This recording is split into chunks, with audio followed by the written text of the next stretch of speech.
So Simon, it's been a while. It has indeed, yes. 2 months we've just worked It's been out. about, yeah, I think we just worked out it's been a couple of months. I think the last one we did was at Pulse. Yep. And it was the same time I did the sit down with Trinov with David. So I think we worked that out. It was just as school holidays were starting to wrap up. The end of August, wasn't it? So yeah. And we were both preparing, all three of us were preparing for the London to Brighton bike ride at the time. But yes. Unfortunately, you had a bit of an incident. Yeah, I sort of like, well, I had a cold. But then also, I'm going to blame the wife completely. If you're watching this, Kate, I will blame you. I literally went outside and walked up the side of, so our driveway, we sort of like that. So Kate's car was in front of mine. And I think her mum had come back to our house. So the car was further over. So I'm navigating up the side of our driveway anyway, because now the car's further over. But then also the charge lead for my wife's car was in the car. You got an electric car, so you had a charge lead but it wasn't plugged quite in. touching the floor. So I'm like, okay, I'm now walking sideways, plus I'm trying to navigate that. So I took one step over, and as I took the other step over, foot caught it, bang, straight down. Stuart did send us all the video, and maybe we could put this up just as a little insert, because it was very unfortunate what happened, but it's very difficult also not to laugh. So if we can put the last 10 seconds up, that'd be fantastic. It was like I had my car there, which I've got like a carbon splitter on the front of my car, and that's like $1,000. So I'm like, don't hit that. There's a brick wall here. Don't hit that. And then there's recycling bins there going, that's going to hurt. So it was a controlled fall. You know, when they demolish a building. It was as a slow motion controlled fall. And obviously now you're watching the video, that'd be even better. But unfortunately, that did rule you out of the London Brighton bike ride, where we had a great day. What was it, about 47, 48 in 47, yeah. We wanted the 50, but a few people dropped out, obviously, a couple of days before, and the actual day, I think the Cedia Denver show wiped a few out. Some people did bravely carry on and managed to do the bike ride. So, I think it was about 45 in the day. We raised nearly just over 25,000, I believe. I've not seen the last official figures, but 25,000 pounds to go for cinema, and we had a great day. We started a bit earlier because the weather looked a bit atrocious. It was 50-50 we was going to go ahead because the rain was torrential on the Saturday. The winds were coming in, so got up about 5:30 in the morning, got the 6:30 train, got to London, and met up with the guys, and we left about 9 o'clock, and I just kept going really because I wanted to beat the weather. Well, there was. So I was sitting at home, obviously acutely aware this was going on and getting FOMO. But then I was also sitting there going, well, at least I'm not going to get wet. So like made myself a bacon roll. I'm sitting in front of the TV watching Sunday brunch or something like that. And then I'm acutely aware that out the window, it's beautiful sunshine. And then on the WhatsApp group that we all had, people obviously got to their first pit stop or their first stop. So photographs are going up, and I'm looking at the photographs going, doesn't look very rainy to me. And then, literally, I think it rained about 3 o'clock, didn't it? I think, in Brighton. But everybody had pretty much got in by that time. I think so, yeah. There's a few unfortunate ones. I mean, I just kept going and wanted to beat the rain. And what was good is there's so many different levels of ability doing it. So, I mean, you had certain people on like the little tiny fold-up bikes that were obviously showing off and doing it.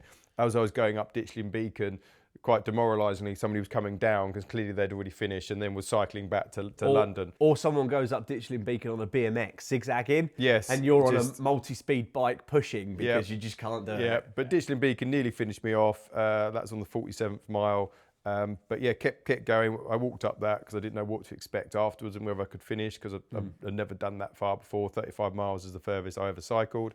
And managed to do it in just under 4.5 hours. So... very impressed with myself, got myself a little pat on the back, and All Trade kindly put on some beers and other drinks for us. And, up the stairs though, up the stairs, But I, to be fair, apart from my left knee, which really, really did hurt, I didn't feel too bad. So. But then you had the family in Brighton to give you lots of sympathy and leg none massages. Of that. None of that. Which is literally, oh, well done, congratulations. And then now let's go I went and had a few beers, and then we drove back home, which took forever because the rain did kick in, as Stuart said, later on in the day. So it took us a good sort of 2.5, 3 hours to get over the bridge. Did you drive or did the wife drive? No, the wife drove. That was the whole reason of that. I couldn't have managed that. But no, we all did very well. And yeah, I think it ranged from 3 hours 50 to sort of my 4.5 hours to about 6 hours kind of time. So I believe the donation site is still open, I think, isn't it? I think it's shut now. Oh, is it shut now? Shut at the end of if you go October. to togetherforcinema.co.uk, I'll put the thing up here. There's lots of ways on there you can donate and get in touch with them and donate. Yeah, but just promoting next year now, trying to prepare for that and come up with some ideas. So yeah, that'd be exciting to do that for 2026. And staying on Together for Cinema slightly, one thing that I've been doing, I think it's pretty much since we last spoke, was we're now looking after doing videography for Together for Cinema as HCA Media. So like this week, I'm going to a launch at one of their centres. So if you go on to HCA's socials, if you go on to Together for Cinema's socials, you'll see some videos there of where we're having a conversation with the integrator that's done their time there, a couple of sponsors who sponsored the stuff, and then more importantly, you know, the last one we did was Heart Heroes, I think, in Gloucester. We had one of the mums there with one of the sons, and then we had one of the people there who run it. And it's just seeing them doing that, like speaking about how much that means to them. It's such a worthwhile cause, and say the videos that you're doing at the moment, I think really brings out what it means to people and what it actually brings to obviously all the people that are staying at the hospice and stuff. So I think that really does help. What's the analogy I liked, and I said to Ian, who looks after the charity, was, you know, if a picture's worth 1,000 words, what's a video worth? Yeah, exactly. And although, you know, I've had to jump in the van and go over there, it's been nice, it's been humbling. Although, come back to me on the next podcast, because I'll do 5.5 hours to Teesside this week. Wow. Then 5.5 hours back. But I don't mind. I listen to podcasts. I've got some great audio books. So that's fine. So what else have you been up to, work-wise, personal-wise? Kids half terms just happened. You've been out to Paris. So after the London and Brighton bike ride, where she could barely walk sort of the next day, I wasn't too bad, but my left knee did hurt.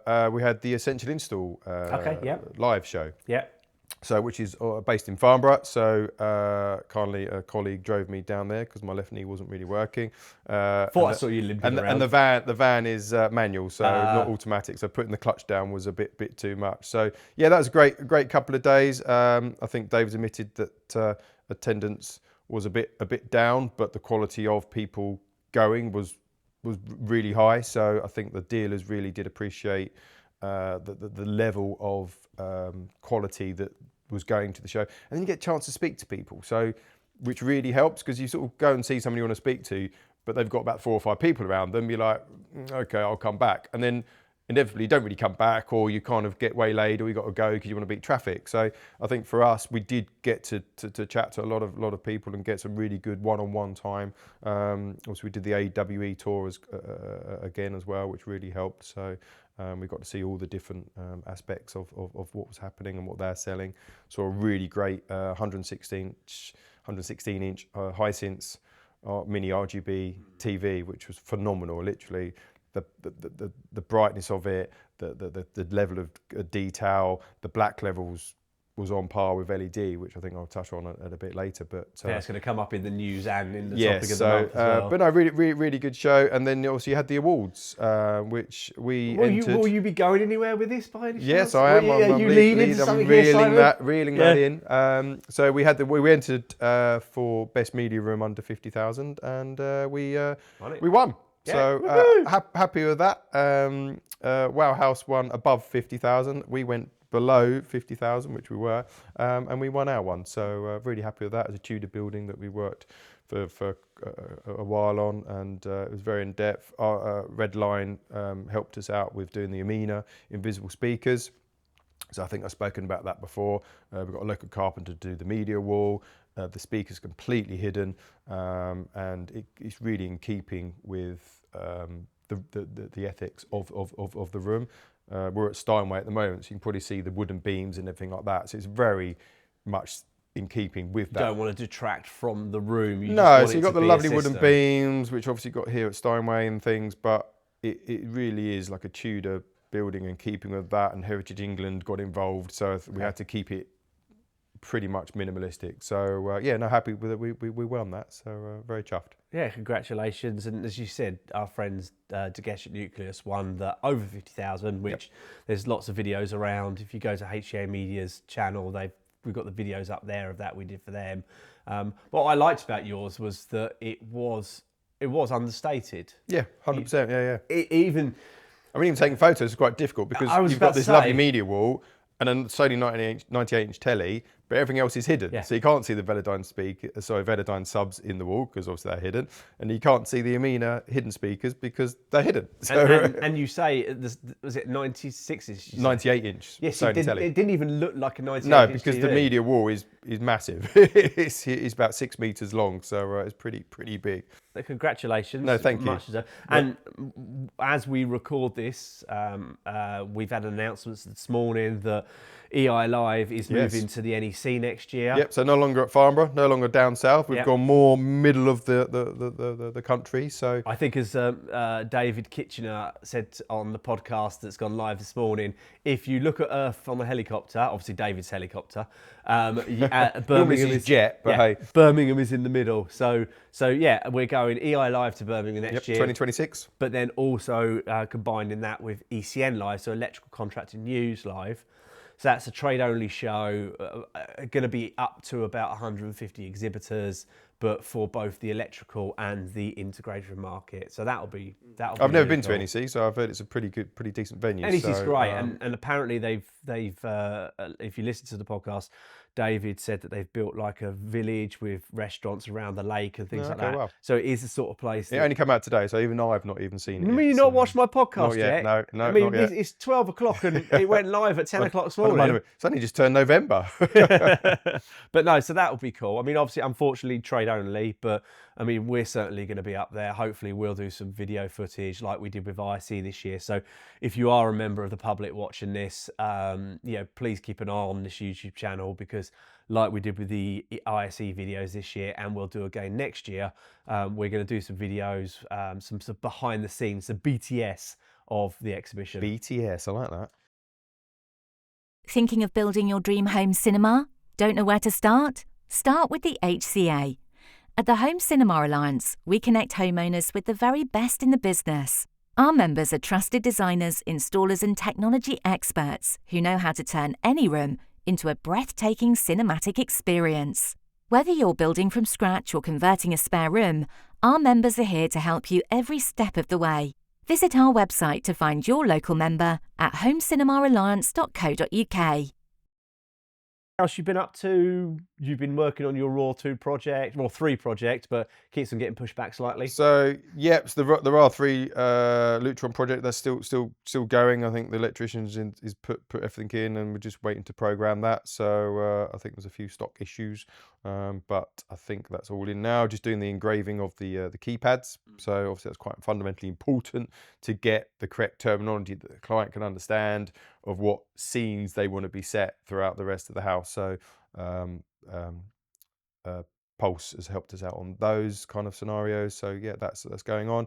And our barn conversion, that's nearly completion. We've got most of the Wi-Fi in now. We've got Wi-Fi 7, Ubiquiti access points going in, and they are mightily impressive. They're a little bit bigger than the standard light ones, but they do fill a fairly decent size area, and Wi-Fi 7 obviously is so they use pretty like impressive. the Ubiquiti Pro Max, are they? They're that kind of size, yeah. So they're pretty big, and obviously more power. So you've got to be careful of the power of Ubiquiti. Make sure you've got enough on your network switch. But so that's all in. We've got acoustic speakers going on in the kitchen. That's all in now and ready to be set up. And we're just waiting for the comms room to be finished, to be fair. So there's tiling needs to be done. The cupboards need to be built. We went there a couple of weeks ago, and there's just sawdust everywhere. So we decided to take a step back. Let's get it finished, get it done properly, nice and clean, and then we can come in and finish off. So the media room's all finished now, so looking beautiful. We worked on that with Cinema Lux. So they've done all their detailing and on that. So we've got like a fabric wall, a bar area, and a kitchen area as well. So that's all looking very nice. And yeah, we're just waiting for that to be finished, really. So hopefully next week we will be done, just in time for Christmas. So that's great. Sounds really interesting. Myself, so the Brighton job's pretty much there. I had some great fun fabric wrapping the ceiling. Yeah, you've Yeah, done a lot of that, haven't you? The fabric ceiling. I was like Casper the Ghost about 2 or 3 weeks before Christmas, but in orange. So we're hoping that's nearly finished. We've had to just we had an issue with the screen, or the people that we're doing it with had an issue with the screen, so we just got to go back and fit the new screen, projector screen. But that's actually, I've got to admit, even though it is shades of RSJ, which will be my award entry name if I do it next year, it actually does look really good. These sort of like reddy orangey walls with the same coloured coffer with the same coloured ceiling. It does look really quite cool. Stand out quite nicely, yeah. But nicely, subtle. How subtle can a red room or a rusty red room be? True. But it does sort of work. Well, we did a purple cinema room, I think I mentioned it many years ago, and I was like, please no. But actually, when the lights are at the right level and stuff, it actually really nice. And it makes it look completely different, similar to what you've probably done. Well, I'm hoping we could do some photography videos. The client is very aware, conscious about content, videos, things like that. But as I've explained to him, you know, when we do what we call our project media package for other integrators, we strip metadata. We don't, like here, for instance, you know, you can't really see where we are around us and any photographs and that. So I'm hoping we can get some stuff. Privacy is obviously paramount. But yeah, getting a really good image of, and it's good for the client as well, because they can show their friends, I'll look at our room, and you take a picture on your phone. Yeah, they're pretty good nowadays, but having a proper photo of that room is fundamentally very important. And then our other job in Beckenham, that is, we've just handed that back to the builders. So we've done our build, we've done the coffer ceiling, so it's back to them to plaster now. But I think that's going to be a stunning room. We're using a suede earth, it's called. So it's sort of like a cappuccino type colour. Just don't run your fingers down it. No, but it's almost like each section's about 1 metre wide. Okay. And then in between each section, you've got a light fitting. Oh, nice, then you've got another section, and then we're using a mixture of perforated suede from Cinema Build Systems, standard suede. So that's going to go on the walls, the ceiling. It's got a 4.5 metre, I think, 235 screen, but also masking. Sony 7000 projector, Anthem, Mad VR, Kaleidoscope. So I think the full works. I think it's going to be probably end up being one of the best rooms I've done. Yeah. No, sounds beautiful. That's going to be great. So just ordered 100 meters of suede in. So I'm looking forward to that turning up. Stock levels are a bit slow at the moment, aren't they? And the building work for us it's taking a long time. It's just different trades doing different things, and I think a lot of the trades are doing 2 or 3 jobs at the same time. So they'll do one in the morning, one in the afternoon, and then one in the evening. And that's the way it seems to be going for us. So you're like, oh, where's that person gone? And they're like, oh, they've gone on to another job. So you're like, well, I need that X, Y, and Z done, you know? And it's just like, okay. I remember, because I know I was working with our mutual beneficial Simon the other week, and he said, yeah, we literally walked in there, and where we were going to be working was right where another guy was working. And it's all the trays coming out of this main door. So it's in the boot room where we're in, and it's a glass atrium almost, is the best way to describe it. So you've got big glass doors either end, massive glass ceiling, but that's the only way in and out of where we are. So you're always having to step out the way. Yeah, so that's why we thought we'd take a step back and get it done. But all the Unifi cameras are up as well in the pool area, and then we're going to put some outdoor ones when all the cladding is done for that. So I watched actually on the. We'll get on to. I went to Barco recently. On the train on the way back, I was watching. I think it was Pete Matheson. He's got a YouTube channel. It's quite good. He does a lot with tech and things like that. And he was redoing his house with Wi-Fi 7 and Ubiquiti. And I've always been a bit like, Ubiquiti.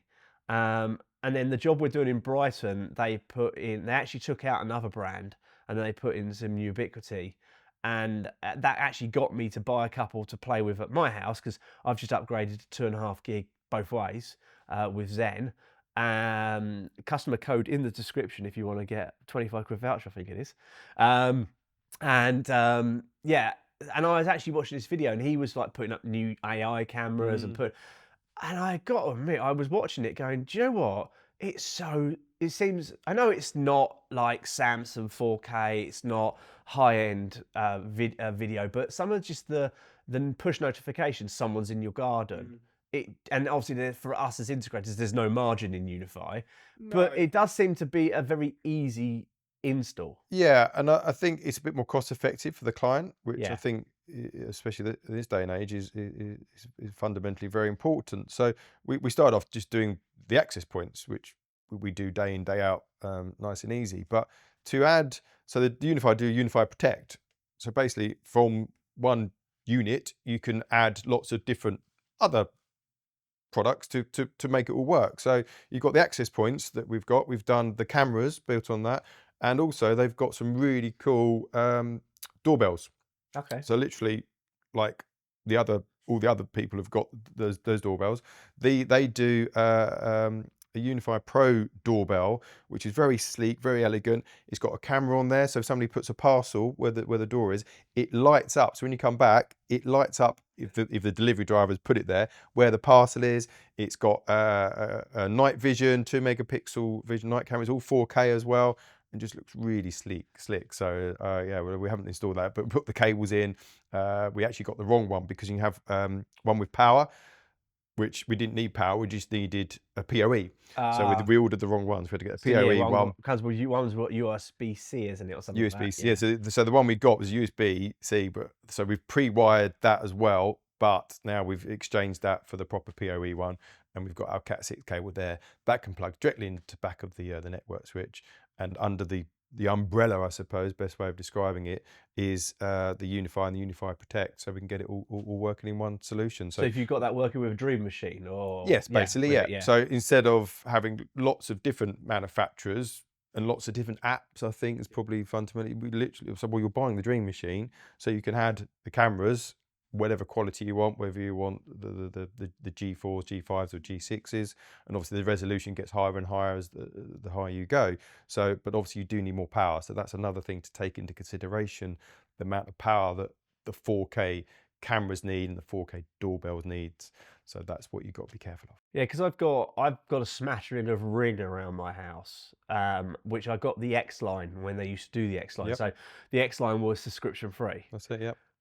But I'm not a fan, and I mentioned this on the podcast recently. I'm not a fan of some of the other companies' privacy policies, and I just like the idea with Unifi and other systems out there that it is an affordable system, but it is your system. There's no subscriptions.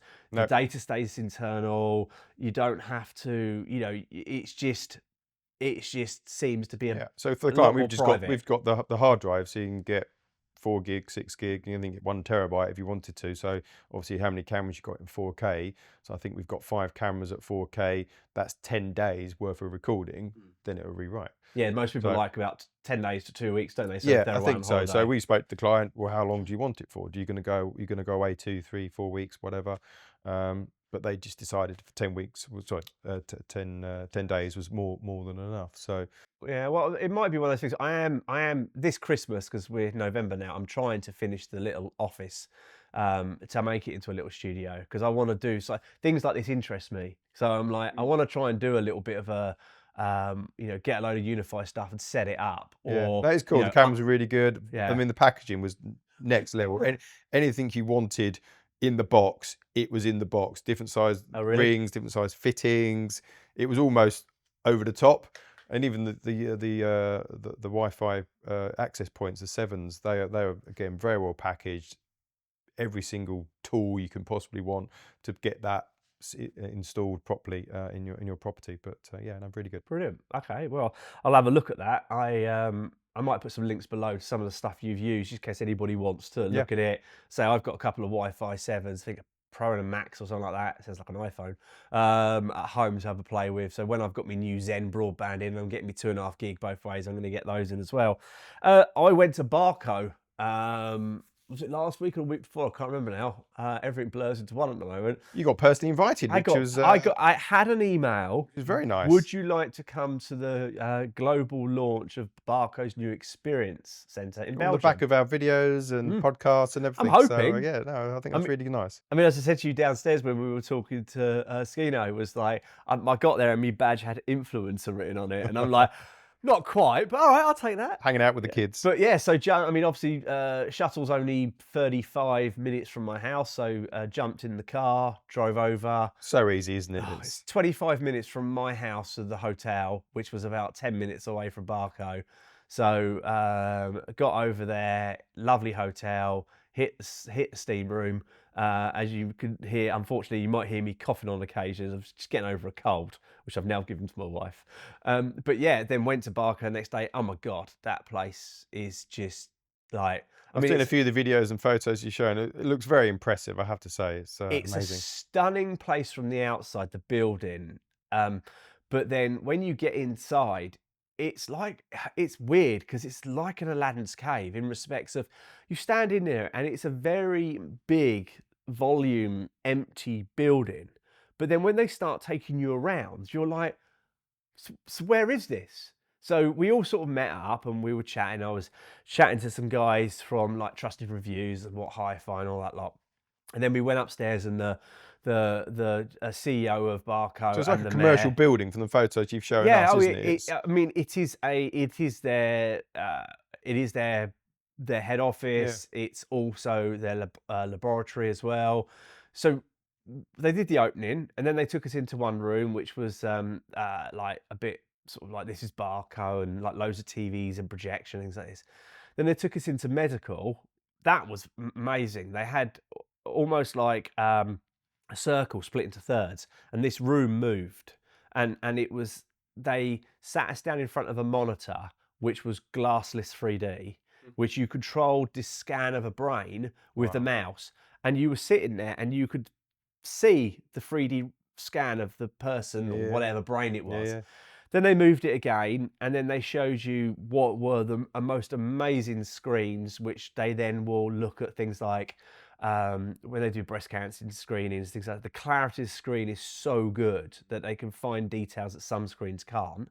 Then they span it again as if it was in a surgery, and then they had like full 4K unbelievable screens with voice activation. So the surgeon can be operated on you and then go, show me the screen, show me camera 3 on the main screen.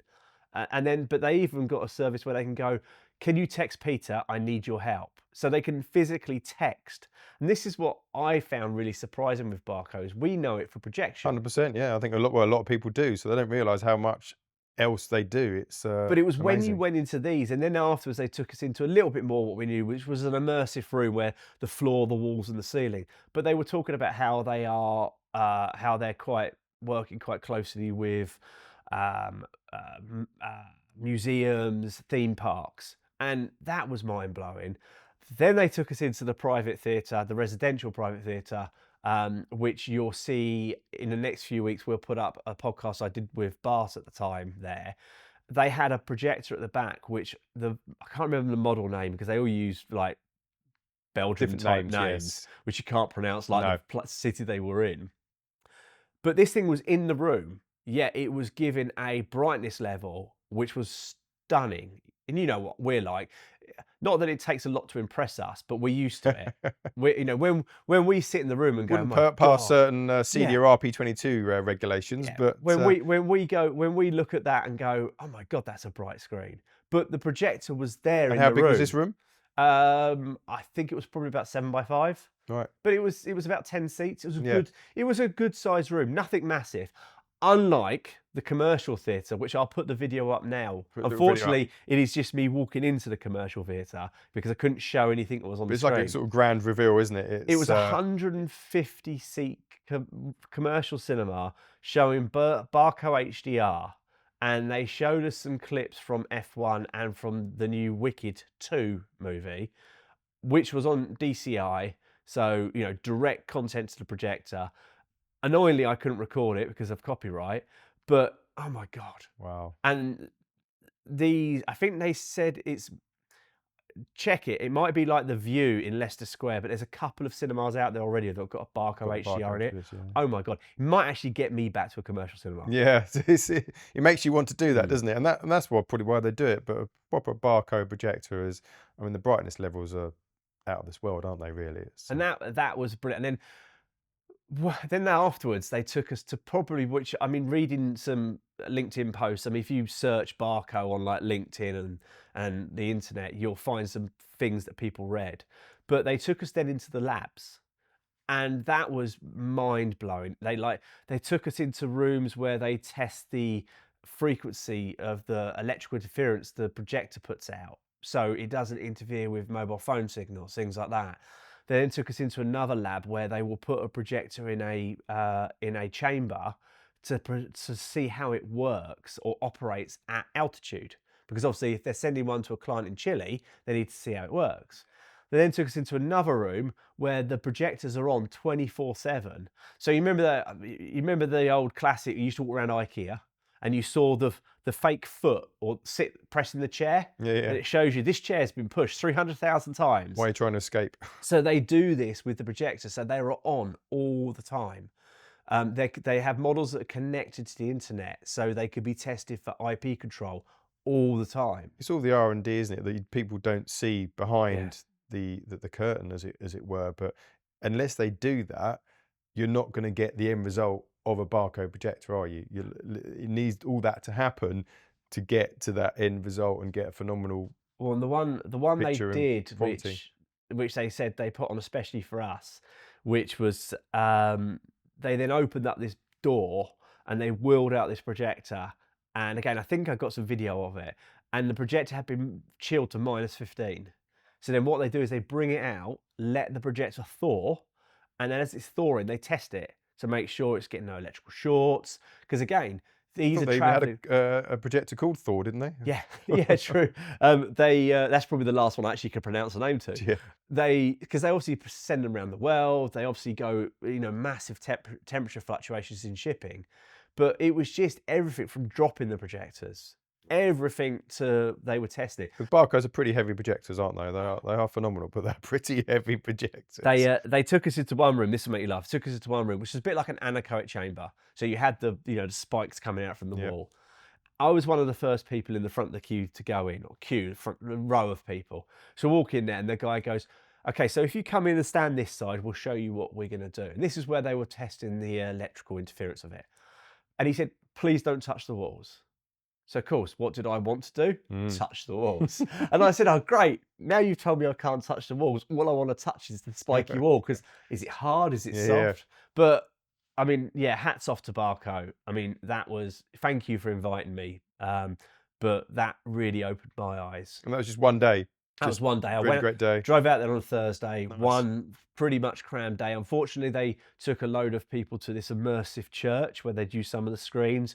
But at that point, I was sitting down with Bart to do the podcast. I thought we wanted to do a podcast about the centre and about Barco and DCI and what Barco do within our industry, because unlike other major brands that we mention all the time, a lot of people may not know Barco. No, not at all. Because they are a certain higher echelon, but unbelievable. Commercial as well, but Yeah. they are for residential dedicated cinemas, aren't they, really, as well? So. And yeah, I mean, and if anybody's watching this from a manufacturer who wants us to come out and do a podcast or a video, then get in touch, because yeah, this was just, it was a real eye opener. Yeah, and nice to be invited as well. So And I've got now you're an influencer. now I'm a media influencer, baby. Right, so let's get on to the news. But before we go into the news, please don't forget to like and subscribe this podcast on all of the platforms. If you have any questions on any of our podcasts, please do text the show, where there's a link within the description on the podcast you're listening to. Or if you're watching this on YouTube, please leave a comment below.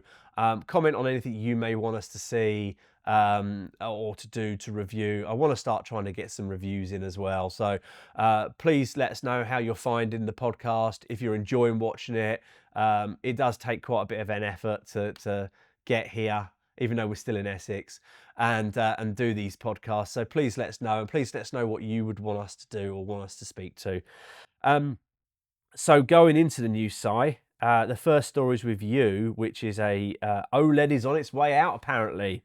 We are making room for RGB mini LED. Yes, exciting stuff. Not quite true, but Clickbait by any chance? Clickbait 110%. So I love OLED. Beautiful TVs from all the manufacturers that are out there. But it's the cost of OLEDs. Cost of producing and cost of producing the thing, and obviously the size. There's only a certain maximum size you can go with OLED. So going back to the EI live show that we did, we mentioned the Hisense 116-inch RGB mini LED TV, which was phenomenal. And you can't get a 116-inch OLED telly because the cost would be absolutely astronomical, really expensive. And this is I think it's like 25 grand. It was 116-inch telly. That is pretty impressive. Stunning to look at.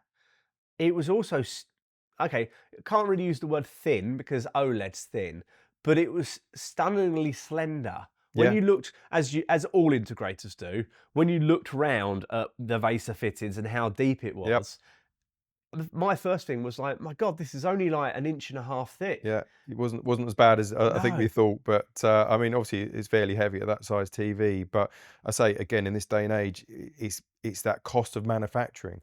So OLEDs, fantastic, the best you can get. But the difference that I personally saw, there wasn't much difference in the black levels, the gamma levels as well. So obviously with OLED, you've got that infinite black, but to be honest, the black levels were pretty impressive on the mini RGB LED TV. I'd say I'd like to get it in and have a play, but I don't think that's going to happen somehow. You won't get it in your house. It's too big. No. I'd like to get in and have a play because I'd like to run a Sky Q box for it. Or I'd like to run, an Apple TV for it. Because obviously what you're seeing at the show is content that is being fed by a NAS or by a USB stick or something like that. Yeah. But the initial looks of it, and I've seen a couple of podcasters bring it in and do it, and it does look stunning, and it's just a great way to go. Yeah. So while I don't believe it's the end of OLED TVs, there are other alternatives out there that aren't too far behind the quality of OLED TVs. And it's good. I mean, I've just literally I've gone the opposite way. So literally, as we were recording this yesterday, I put a 32-inch OLED in my office it's an Asus ProArt Harman calibrated screen for editing.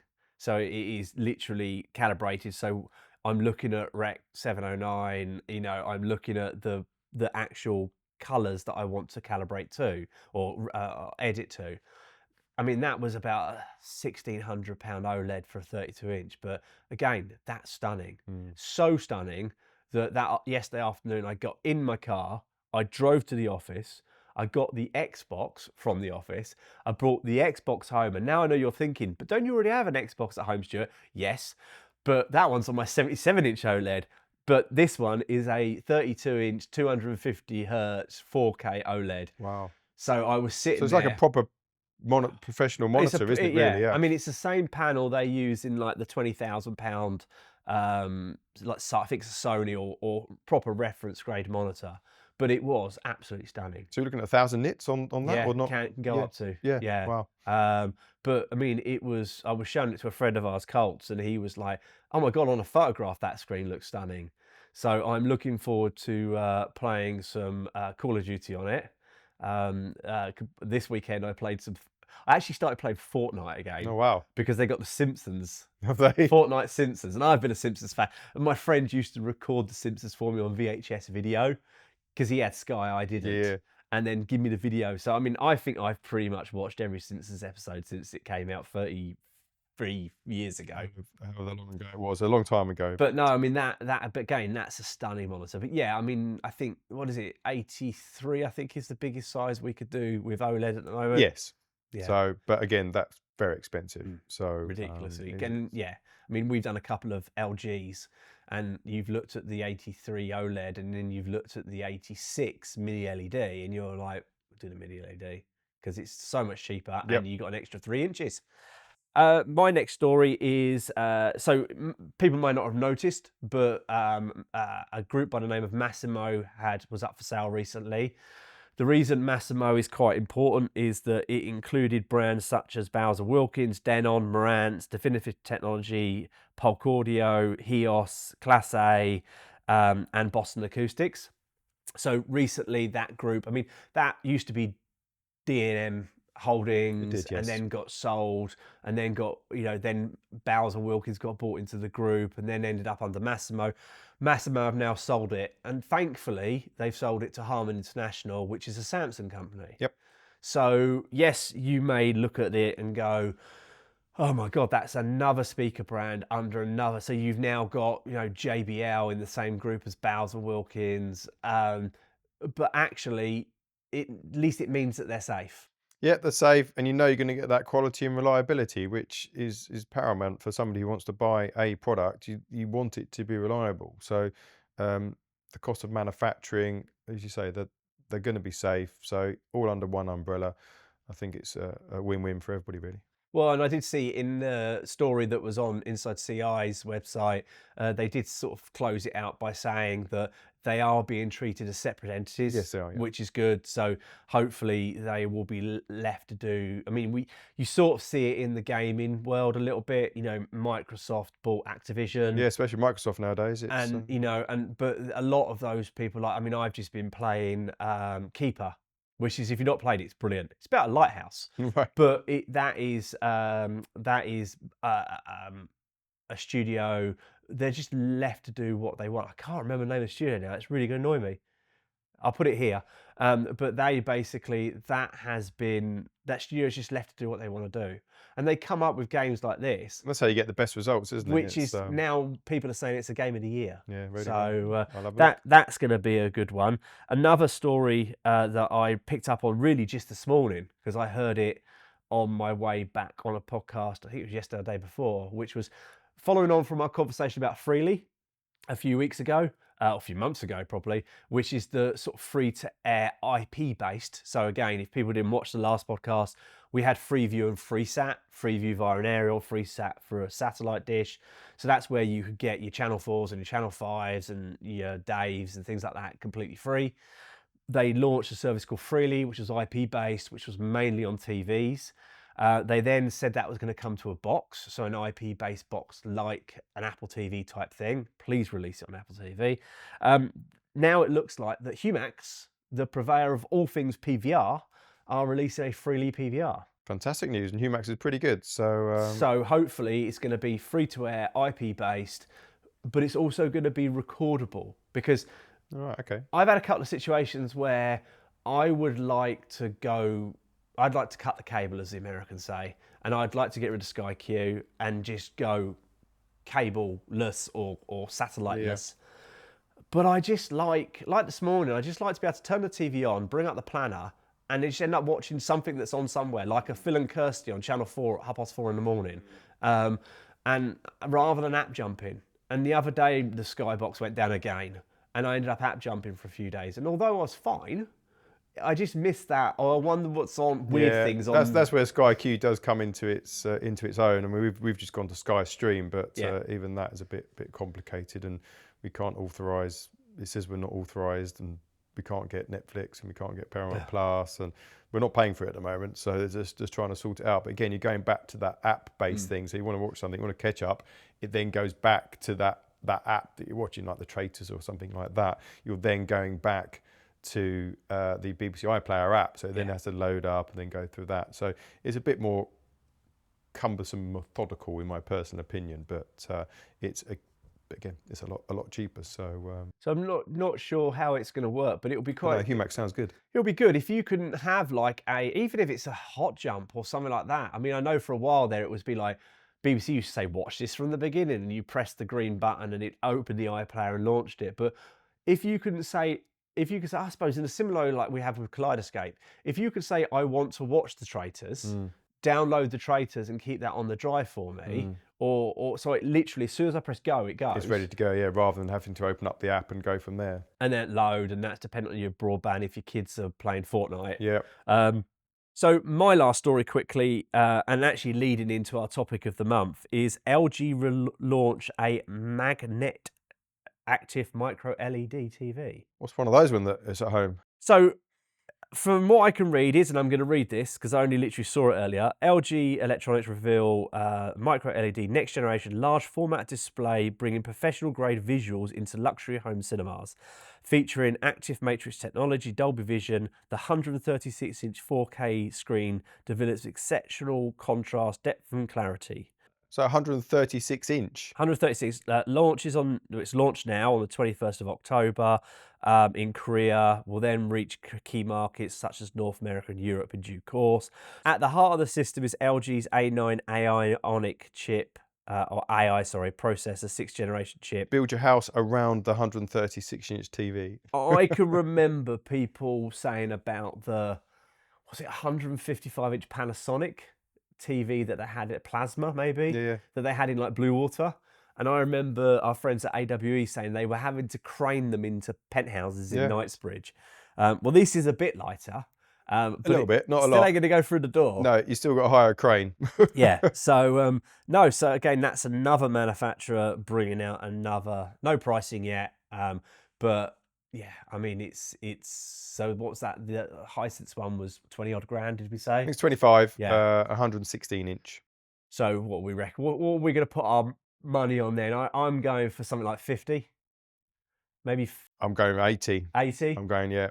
Watch this space for Series Right. What do you think? Comment below. Put in the comments. Comment below on Win a what prize. you think that price of this 136-inch screen from LG is going to be. Talking of prizes, you did a Sonos podcast not too long ago. Yeah, actually. And you could win a prize. Yeah, so we have in the Sonos podcast that we put up as we record this last week, we have a Eero 100 up for grabs. Fantastic. So just go along to, I'll put the link in the description, go along, link to the podcast, watch the podcast. There's a couple of numbers hidden within the podcast.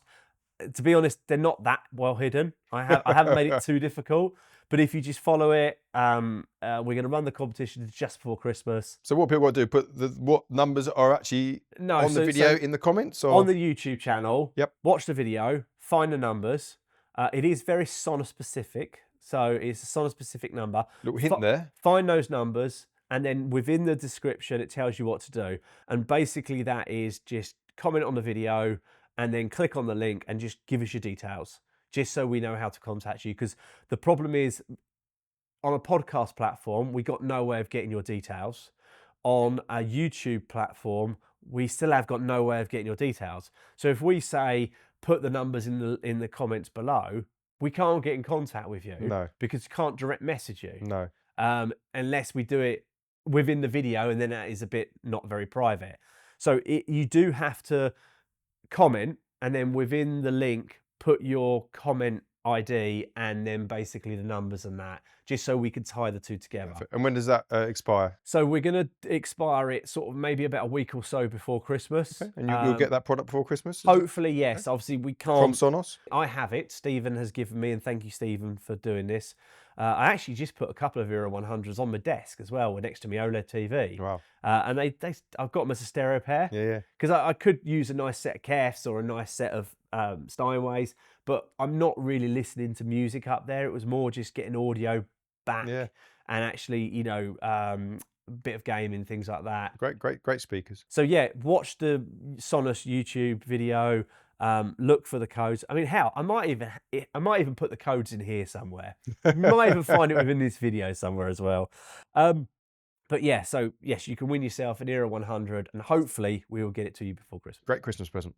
So so getting on to our topic of the month. So before we get on to this topic of the month, which is going to be about big screens, so whether that's projector, LED, TV, OLED, or ultra short throw. Our next topic, which we'll hopefully get done before Christmas, we've just got to confer diaries. Actually, on that subject, we might start to do a couple of mine and Simon's conversations over the interweb.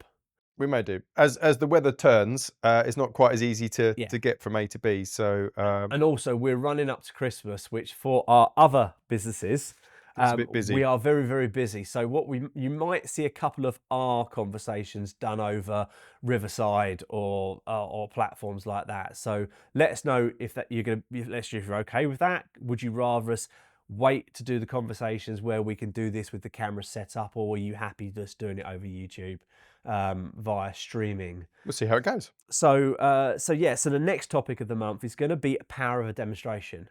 So what we would love people to do, if possible, is comment on this video. If you're watching the YouTube, there's a text to show link on whatever whatever podcast platform you're using. Tell us some stories about demonstrations, good or bad. Maybe people you want to shout out that gave you a brilliant demonstration. I think also, like, because obviously demonstrations are fundamentally very important, but sometimes you get shown or you hear some completely out there film clips, music. I mean, Simon just put some crazy music on downstairs, and unless somebody recommends that to you or asks for you to play that, you wouldn't necessarily want to listen to it because you think, oh, I like my kind of music. But listening to other people's music is pretty good. Well, I remember the very first, I think the very first Meet the Member episode we did with Dan from Hidden Home, he played a Queen Mary track. And now that's one of my go-to tracks because the bass line in it is phenomenal. And then now speaking to people like Simon downstairs, he's like, oh yeah, we know that one. We play that one quite a lot ourselves. Yeah, and they played, last time we were here, they played A Monster Calls, Yeah. which I recommended to I'd never seen that. pretty much most of the industry, but it's a really great demonstration of all the dynamic range that you could possibly hope for in a 5-minute clip. So yeah, I mean, so please let us know. We'll give you a mention out in the show. Any good or bad, we're not going to name and shame, but any good or bad demonstrations you've had in our next podcast we sit down and do together. Like Taxi, do you remember Taxi? The TV. race. Oh yeah, Yeah, that was a very fun, interesting demo that I had when I was in retail. Right, so get on to this month's topic. So we're going to be basically looking at supersized TVs versus projectors. So just recently, I've been out at Barco, and then earlier in the year, and the podcast has also gone up recently, we were both out at Priscilla.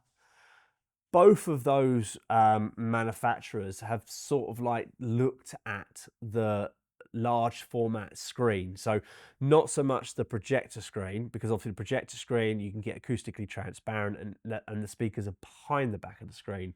But Barco do a range of large format displays. They're just about, or just have relaunched one, which actually is DCI compliant. So if anybody doesn't know, DCI is literally like Hollywood movies, full fat content, almost day and day if you use services like Bel Air, straight onto your projector, or in this case, your large format screen. And then when we went to Priscilla, the guys at Priscilla were talking about actually putting speakers above these, large format screens to throw the audio down. Yep, like the wall, the LG that you just mentioned earlier. Yeah, So. and obviously you got Sony as well. Yep. So in your personal preference, in the projects you've done, obviously you've done your award-winning, which was a 98-inch. Have you done dedicated cinemas with large format screens, so like a large format LED OLED screen, or has it always been projector based? Well, as you know, I started in 1998, so and I was actually tasked when I joined in the retail of getting projectors in at different price points. So we had like a Philips projector in there, and we had a Sim2 projector, and some of them were pretty ropey, I have to say. But I tried to choose the best ones that gave you the better colour. Obviously, brightness levels on projectors back then weren't particularly great. So if you remembered back in the day of the pubs, that's how people's perception of projectors were. So I don't want a projector, I need a black room, dark room, etc., etc. They're not very bright. Nowadays, they're a lot brighter, they're a lot better. But there's pros and cons to a lot of the things. So projectors are very cinematic. You're going to get that feel of the cinema. You're going to get that cinematic experience. The brightness levels are a lot better. The latency levels are a lot better as well if you want to do gaming on them. but it's all about the number of nits, as we've spoken about on that large TV that you said. The Barco projectors are next level bright, but obviously you are paying quite a steep price for that. The Epsons obviously are very bright compared to like the JVCs or the Sonys, but then you're sacrificing black levels. So I think it all depends on what you want from that particular screen that you're going to put in. Obviously, a room plays a paramount, fundamentally important aspect of what screen or projector you would going to go for. But you want that true cinematic experience with that true the sound coming from behind the screen, because if you have got a 116-inch or that new LG screen, you have got to have the speakers not technically RP22 correct, so the angles that you're going to have won't be technically correct unless you are going to have multiple speakers around that screen that you're putting in. You were saying about Pasella, top, bottom of the screen and left and right of the screen, and then obviously when you put the subs, is there enough room on that wall that you've got for that 116-inch? What was the LG? 136-inch was it? 136-inch. 136-inch TV. Where does everything go? That's the problem with that. So while we are doing more media rooms, because I think TVs have become more cost effective, the brightness of projectors aren't as good as certain TVs, so clients are going more for that. And you can pick up a 98-inch TV now, a Sony, for like £3,500, which is pretty impressive. Yes, it's not the top tier one that Sony do or LG do, but it's not far off. So we would always prefer, personally, to go for a projector, because we feel that gives you a much better overall experience in your room. It gives you a cinematic experience, I suppose. Exactly. So if you haven't got that dedicated room, would you have a projector? Well, you've got a lot of short throw projectors now. You've got really decent manufacturers out there where you have a cabinet with the screen inside, the projector is in a drawer, you press the button, the projector comes out, the screen comes up, and then that makes your room, you haven't got a big TV on the wall. With a projector, if it's not in a dedicated room, you have to have a drop-down screen, which is quite expensive, or you can have a screen on the wall, which is pretty big, and a projector at the back. Which then means you've got to, if you're retrofitting a room, you know, let's say we're in a building like this, and obviously let's just point out the very small screen and soundbar that we have next to us. So we have the Steinway and Sons soundbar below us. Phenomenal. It's actually a bit disrespectful to call it a soundbar. It is, yeah. But the sound center Very bar description speaker, and then we've got the Hisense screen above it, which, you know, is a perfect. It's not exactly little. Perfect little setup, and then you can see around us we've got two speakers behind you, so you know you have a nice little sort of 5.2 system in here. I think for me, where it boils down to is there's something cinematic about a projector. Yes, if you look at a Sony, an Epson, a JVC, at that sort of like, I don't know, £5,000 to £20,000 market, you're going to get a good picture. You're going to get good value per square inch, let's say, and it's a lot more affordable than a big screen. But especially in cinemas, I think there's something nice, for me, there's something nice about going into a room and the image is projected onto it. It's tradition, I think, is what it is, and it's the color levels as well. It's a lot warmer, a lot softer, makes you relax. When you've got a big TV, it literally like, whoa, okay, in your face.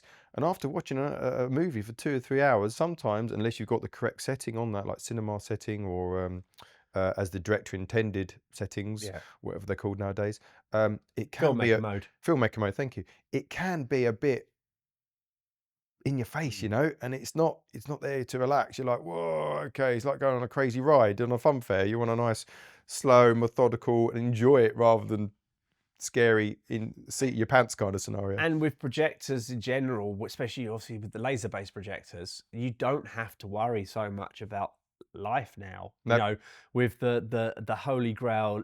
Someone put a comment the other day, which was we should start a HCA Hall of Fame. Yeah. And do you know who that was my idea about the Epson 9400. Was that your idea? That was my idea. I think we should put I think we should put the Epsom in our first entry. First entry. First entry into the HCA Hall of Fame. Epsom will be happy. Yeah, well, because I was talking to Sonus, to Stephen, on that podcast where you can still win an Euro 100. If you're watching this after Christmas, you can't win an Euro 100. But I think Cedia had a Hall of Fame, and they put the Sonus amp in, was the first thing in the Hall of Fame. Get that quiet. No comment. But actually, yeah, I think we should do a HCA Hall of Fame, think and you're I think we should the Epsom 9400. Little trophy. Yeah, First entry. yeah, first entry in the Eight HCA. years, apparently. Well, and That's how old it was. Yeah, and the thing is, going back to that comment was, it was a bulb-based projector.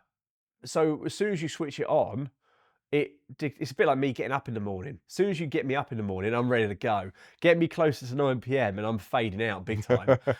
But obviously a bulb-based projector, brilliant at the start, and then will not distinguishable, but will slowly degrade. Yeah, I mean, that's the thing with a lamp-based projector. It's you can't really tell the difference. No. But if you go around to the service, Yeah, you and I would know. And we're like, you think you need a new lamp in that. That's done about 3,000 to 4,000 hours. You put one Client's next like, no, to it hasn't. You go to show them how. Whoa, I didn't realise I watched it that long. Or you bring along a nice, you bring along a Sony bulb based or another Epsom bulb based, and you put them next to each other. And that again, going back to tradition with the projector and it being cinematic, I think especially laser projectors now, they last a good, I think it's 20,000 hours, which is equivalent to like 10 years or something like that. But also the brightness of laser projectors. I remember us doing the first Sony laser projector. Wow, the pitch was absolutely phenomenal. Brightness, not so much. It's compared to a lamp base, but now laser brightness is a lot better. Okay, I know Barcos are like the Sony GT, which are like 70 or 1,000 plus. I mean, what you're getting on, like what I saw the other week in Belgium, I mean, that was OLED quality on the screen. But, you look at the Sony, was it 5100 now, the 6000s, or the Bravia 7, 8, Bravia 8 and Bravia 9. The quality you're getting from those screens now and the longevity you're getting from those screens is brilliant. So I think you're getting a lot brighter, and we've done rooms where we've had a projector in a room with windows like we've got here, using an ALR screen, an anti-light projected screen. You get a pretty good picture, obviously better in the evening. But then when you flip to rooms with, a lot of ambient light, then going for the screen like we've got here, or, that Hisense one. The only downside I've seen in cinemas or cinema-related rooms, so we got involved in a project in Surrey for an ex-Chelsea footballer that, no surprise, had a Samsung modular screen in his cinema. Now that was, I think it was about 3 meters wide, 3.5 meter wide, Samsung modular TV. And it was a stunning screen. I mean, he didn't take it with him when he sold the house. We got involved in redoing the room for the Saudi family that bought the house. And it was a stunning screen. But the representative for the house said, oh no, I've sat in here with, some footballers and we've watched football and that. And he said, and it's great. But the problem is, after an hour and a half, one, the room is really hot. Yes. And he said, even when we've had 3 footballers in here, it's still hot. And he said, also, you do find yourself doing this with the old eye fatigue. Yeah. So I think that when you're looking at a projector-based system, I certainly have not really ever suffered with eye fatigue. But watching my 77-inch LG, if I'm having a slummy day in front of the TV, after a while I do get like a bit of eye fatigue. Yeah. And that's on ISF settings. It's not even on like Vivid or whatever. No, exactly. So I think you hit the nail on the head there. It's easier to watch a projector, and you get better value for money. So you can get a 3 meter, 4 meter wide screen and a pretty decent projector for 20, 30 grand. Yeah. You buy a Samsung wall at 150 grand. Yeah. There's a big difference there. Also, the thing with, it's also the thing with, when it's a projector-based system, it's easy to upgrade the projector because you don't actually really need to update the screen. No, the screen is there. If the speakers where they should be behind the screen, if you've done that properly, then that shouldn't need to be changed either.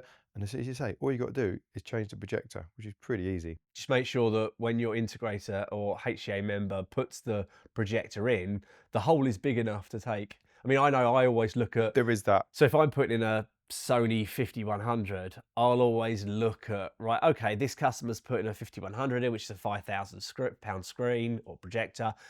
Let's just say sometimes he wants to go up to 20,000. I'll always look at the size of that projector or the JVC and make the box or the hole big enough for it to go in. Or ideally, you should have it in a room Yeah, outside, or a and then hush a box glass in a hush box, or they have the glass lens, and then you shouldn't have a box, and then you can just have it on a dedicated shelf, and I always go remember. what size, whatever size you like. I always remember going to Neil Davison, and at that point it was Genesis. He was in Send now. Bracknell, and I remember going into the room that they had in Bracknell, and they had a separate room for the. Actually, funny if it was a Barco. I think it was Barco on its side, and it was a mirror above it. And at that point, I was driving a little smart car. Fantastic little car that was. But this projector was the size of my smart car. Wow. But yes, it was in another room behind the glass. Yeah, I mean, obviously, if you can, put the projector in another room because of noise floor. But I think that, for me, you look at the pound per square inch, and then obviously we go back onto what you just said about the ultra short throws. You've got ultra short throws from people like Hisense, that, you can make a cabinet, like our friends at Cinema Lux could do you a nice, media wall type cabinet, which has got that projector in it. It's, it could have a nice Lindorf or nice Steinway soundbar in it. And it's all integrated into one unit and at the front of the room. Yeah, and it's minimalistic at the end of the day, but you're still getting that cinematic feel. So, but both, they've got pros and cons, both of them, and I just think it all comes down to whatever your preference is, really. It's like with all of the customers I know we both speak to, and I know the HCA members will do, is that initial conversation you have, go and have a demo. Yep. Obviously in the next pod, we'll talk about the power of a demonstration, but one of the key things is go and have a demo, go and see the HCA members demo room. If the HCA member has not got an ultra short throw, has not got a big TV, go and see an ultra short throw, go and see a big TV. The good thing about those ultra short throw projectors is we can get demonstration models of those and almost bring it to your property if it's not, or to the HCA members showroom, because they are so easy to set up. They really are. I mean, obviously you need the correct height and things to get the right size. It's not so easy. Yeah, so it's not quite as easy. We did a loft conversion once, which I think I mentioned before, and that was pretty tricky. But it is easy to bring to a client, sit there on the box, for instance, and see what kind of size screen you'll achieve on your wall. Obviously, it needs to be a clear blank wall, or get special projector paint, which is pretty good. So that helps with reflection. But yeah, that's easily done. And also the benefit, I mean, we touched on it, I think it was with the podcast I did with Stephen, which was when Sony did their ultra short throw, which again, I said to Stephen, they don't do anymore.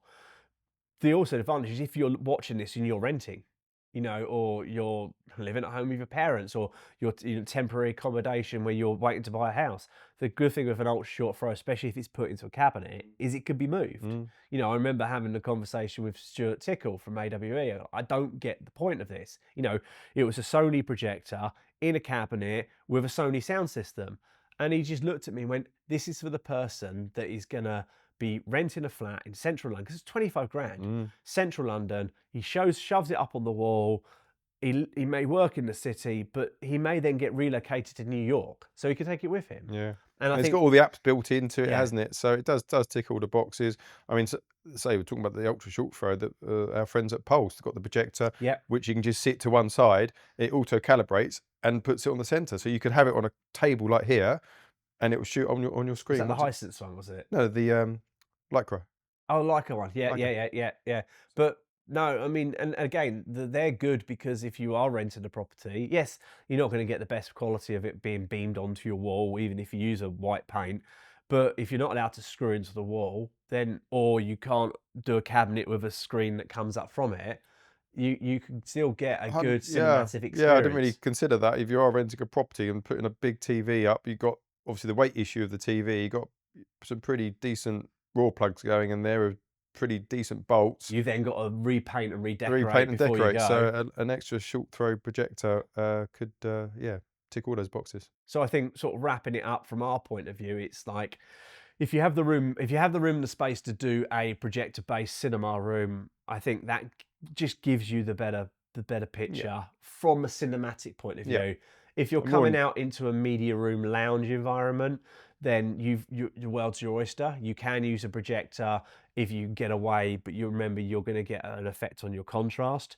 If you use a TV base, then brilliant. But if you're then using that with a separate speaker system, speakers technically aren't going to be in the same place.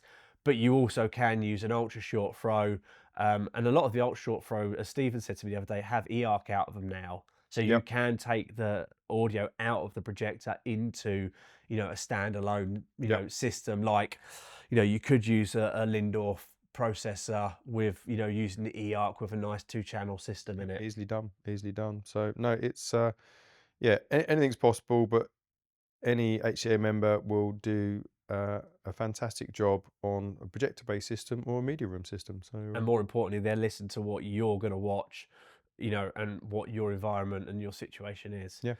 So right, we're going to go on to our Ask AI subject. So I asked AI on this subject. what did you ask? I AI, asked Stuart? AI. Be honest with you, I just literally copy and pasted, which was supersized TV versus projectors. Here we go. What's best for you, sort of thing. So it can. I mean, I won't waffle because although we've been waffling a lot, it basically goes on a lot. But fundamentally, a supersized TV or a very flat panel TV, brightness, performance in ambient light, especially with OLED and LED panels, sharper image with larger pixel density, ease of use is simply plug and play, long continuous use. They're built to last for hours, where some projectors aren't.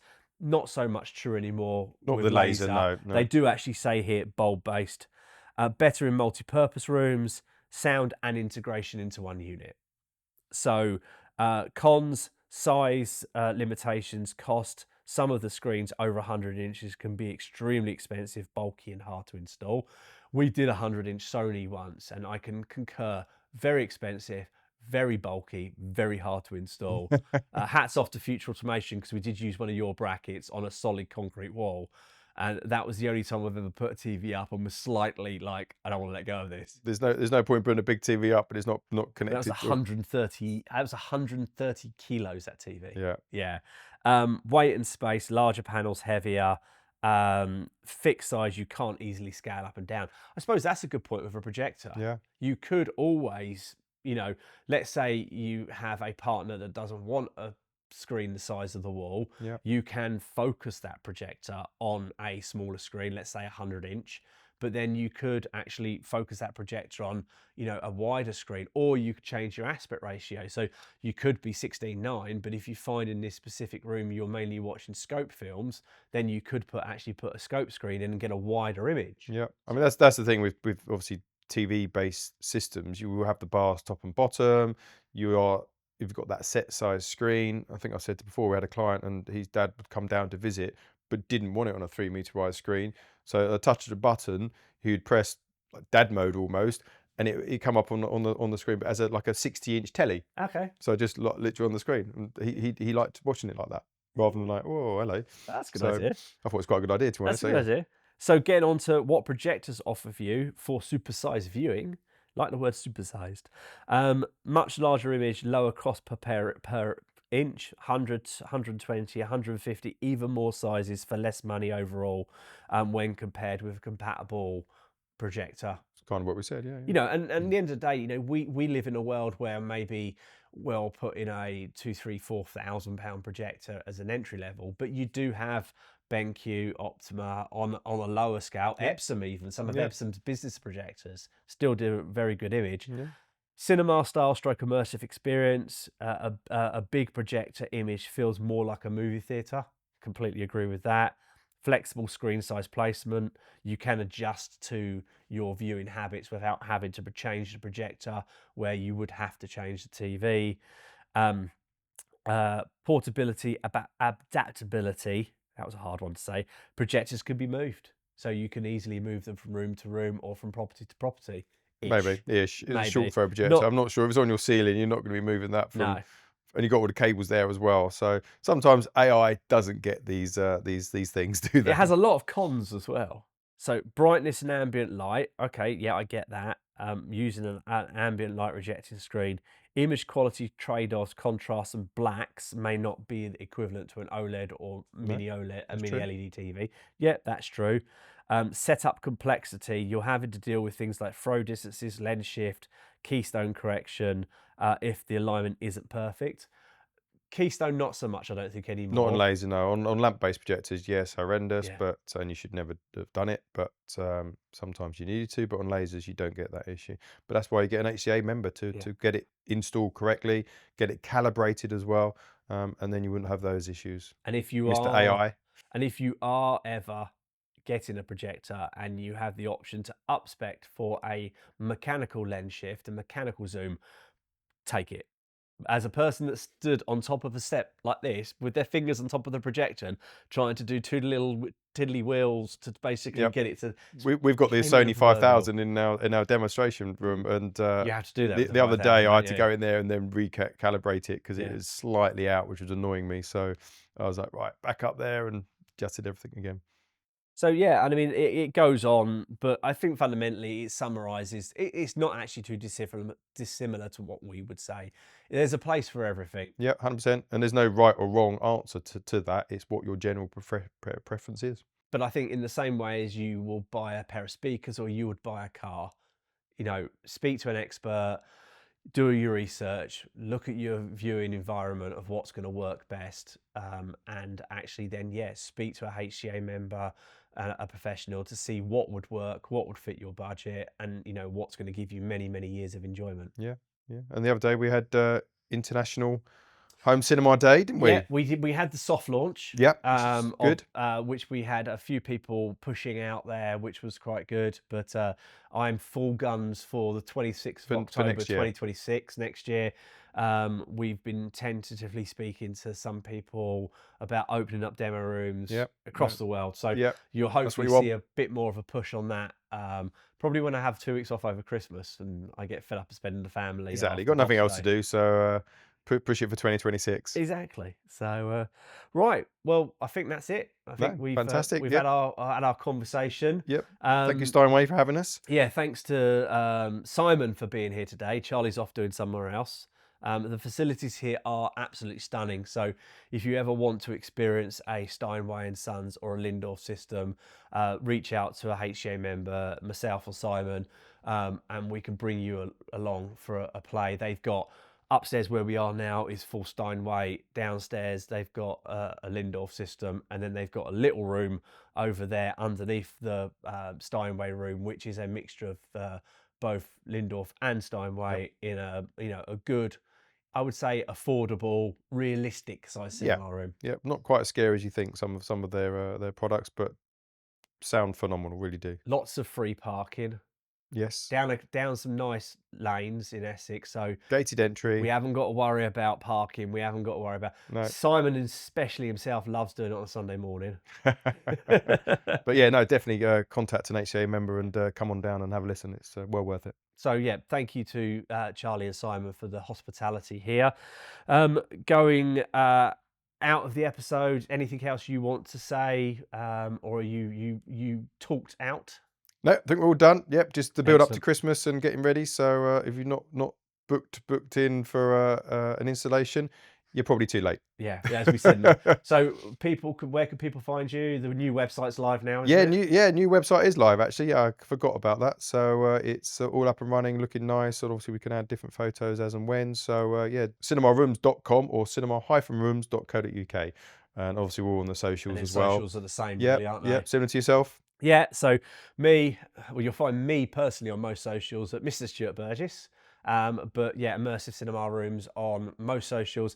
I've just started using Twitter again just recently. Would you? Don't do that. Well, It's not even called Twitter. No, I know it's X, but it does seem to, Formerly known as Twitter. I don't know why they bother saying it. especially for some of the shorts that we put up. Maybe. It does seem to get a little bit more traction. But yeah, I mean, obviously, Home Cinema Alliance on all social medias, on YouTube. this International Smart Home Day, International Home Theatre Day, And if you want to get involved in this podcast, please reach out, podcast@homecinemalliance.co.uk, or leave a comment. If you know me and Simon, you've probably got our mobile numbers personally. If you don't know me and Simon, I'm not going to put our mobile numbers on the screen. But Please don't do that. if you do enough digging, you'll find it. Definitely. But no, fantastic. Awesome. Well, thanks for your time, and look forward to seeing you in the next one. Most definitely. Cheers, buddy. Cheers.